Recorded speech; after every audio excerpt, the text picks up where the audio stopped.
एक सवाल है, बीजेपी इलेक्शन कमीशन तक गई है मुख्यमंत्री हेमंत सोरेन का नॉमिनेशन कराने के लिए। उनका कहना है कि एफिडेविट में इन्होंने अपनी एज को लेकर, अपनी प्रॉपर्टी को लेकर गलत जानकारी दी है। देखिए, बीजेपी तो हर तरह का तिकड़ा भिड़ाती है। मैंने कहा ना कि उनको विकास पर चुनाव नहीं लड़ना है, वो पीठ पीछे ही छुरा भोगने का काम करने की कोशिश करती है, लेकिन उन्हें कामयाबी नहीं मिलेगी। ये चुनाव लड़ेंगे और बहुत अच्छे से हम लोग जीत के यहाँ सरकार बनाएंगे। प्रधानमंत्री ने कहा है कि वन नेशन वन इलेक्शन और यूसीसी यानी यूनिफॉर्म सिविल कोड जल्द ही लागू होगा। इस पर काम चल रहा है, इस पर प्रयास जारी है। देखिए, 10 साल उन्हें समय मिला और इस बीच ऐसा कुछ भी परिवर्तन इस देश में नहीं हुआ। यूसीसी तो होना ही नहीं चाहिए, क्योंकि आप जानते हैं कि इस देश में अलग अलग जाति धर्म समुदाय के लोग रहते हैं। खासतौर पर आदिवासी समुदाय के जो लोग हैं, उनकी अपनी परंपरा है, अपने रीति रिवाज है। उनकी स्वायत्तता पर हमला नहीं कर सकते आप, अपने कुछ थोप नहीं सकते। ये गलत होगा, तो मुझे नहीं लगता कि इसमें हस्तक्षेप करना चाहिए। मैम, बीजेपी मुख्यमंत्री हेमंत सोरेन के नॉमिनेशन को लेकर, उनके कैंडिडेचर को लेकर इलेक्शन कमीशन गई है। उनका कहना है कि एफिडेविट में इन्होंने अपनी एज के बारे में और अपनी कुछ प्रॉपर्टी के बारे में गलत जानकारी दी है, इसलिए उनकी जो नॉमिनेशन प्रोसेस है वो सारी चीजें कैंसिल होनी चाहिए। देखिए, इस पर मैं कोई टिप्पणी नहीं करूंगी। बीजेपी तो अनावश्यक रूप से लोगों को परेशान करने के लिए इस तरह के काम करती है। ये टेक्निकल बातें हैं, तो ये वहां से तय होगा, लेकिन मुझे पूरा विश्वास है कि सारी इन्फॉर्मेशन सही है। हेड ऑन टाइप का मुकाबला चल रहा है।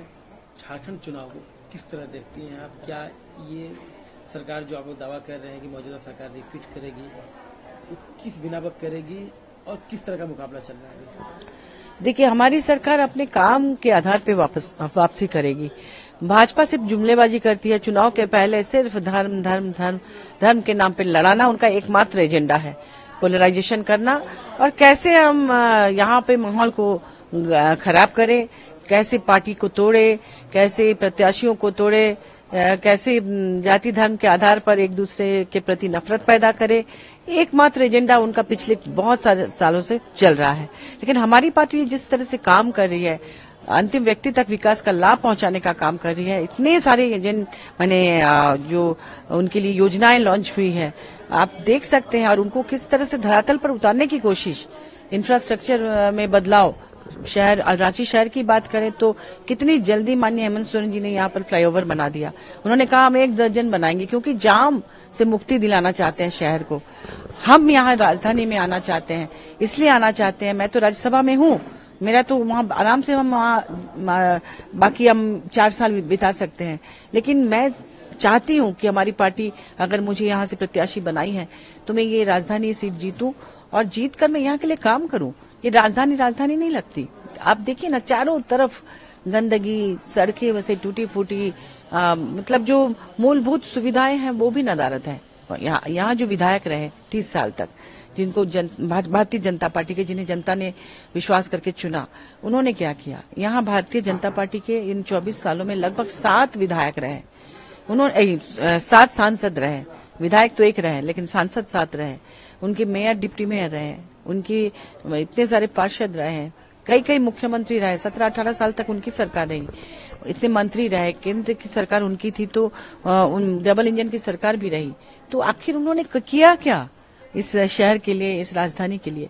हम लोग उसमें बदलाव लाना चाहते हैं, और जनता भी समझ चुकी है। इस बार जनता खुद बदलाव चाहती है और वो हमारे प्रति विश्वास जताती है। आपके जो ओपोनेंट हैं सीपी सिंह, बीजेपी से 7 बार के विधायक हैं, 7वीं बार हुआ, इस बार फील्ड में है।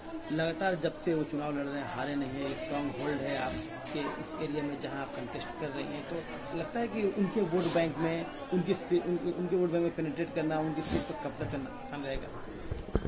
देखिए, उनके सामने कोई ऐसा खड़ा भी नहीं हुआ था कभी जिनके प्रति जनता को विश्वास हो। मैं पिछली बार मुझ पर विश्वास करके बहुत अच्छा वोट मुझे दिया जनता ने, उससे पार्टी को भी ये भरोसा हुआ कि नहीं, मैं ही यहाँ से खड़ी होकर चुनाव जीत सकती हूँ, और मुझे टिकट दिया गया। तो लोग बदलाव चाहते हैं, लोग चाहते हैं कोई ऐसा व्यक्ति आए, ऐसी पार्टी का प्रत्याशी आए जो जनता के लिए एक्चुअल में काम करना चाहे, सिर्फ जुमलेबाजी नहीं और सिर्फ ऐसे ही घूम के समय बर्बाद करना नहीं।